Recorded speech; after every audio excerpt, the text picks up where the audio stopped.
Il-kap nazzjonalista Adrian Delija iddeċida li ma jiddeċidix u ċeda d-deputat nazzjonalista Jason Azzopardi.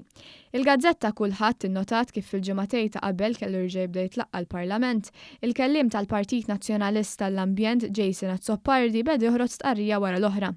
Sorsi fil-Partit Nazzjonalista li tkellmu mal-gazzetta spjegaw li beda jeġixxi b'dan il-mod għax rid jibgħat messaġġ lil Adrian Delija biex ma jneħħiħx minn kellim għall-ambjent. Xi ħaġa li kienet fuq l-aġenda ta' Adrian Delija li xtaq jagħmel bidla wara li b'diffikultà rebaħ vot ta' fiduċja fis-sajf li għadda. Delija rid irażżan lil Azzopardi għax kien wieħed mill-iktar li ħadmu kontra tiegħu.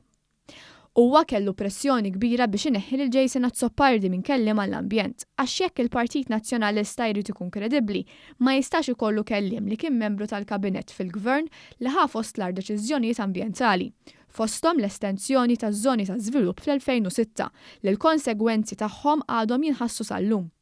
Iżda mhux biss, Delija għandu lil Kevin Kutajjar li tela bil-co-option fis-sajf li għadda u lil Herman Schiavone, it-tnejn deputati mingħajr portafoll. Bħalhom hemm Simon Busuttil. Hemm ukoll is-suġġett tal-affarijiet Ewropej li għalih kien hemm kellim David Stellini li llum hu qiegħed ħadd dan wara li David Stellini kien irreżenja għax xeba bis-sitwazzjoni fil-Partit Nazzjonalista u lejn Brussell. Għaldaqstant kien naturali li Adrian Delija jagħmel dawn il-bidliet fix-Shadow Cabinet. Aktar minn hekk fil-programm Extra fl-ewwel ta' Wissu, Delija ma kienx xi ħadd li se jagħmel reshuffle u se jbiddel il Jason Azzopardi.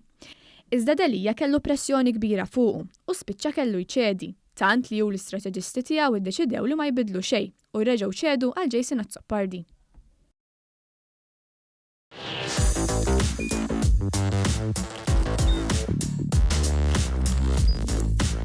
Idħol fuq one.com.mt u hemmhekk tista' tara l-programmi kollha li jxandru fuq One permezz ta' One Play.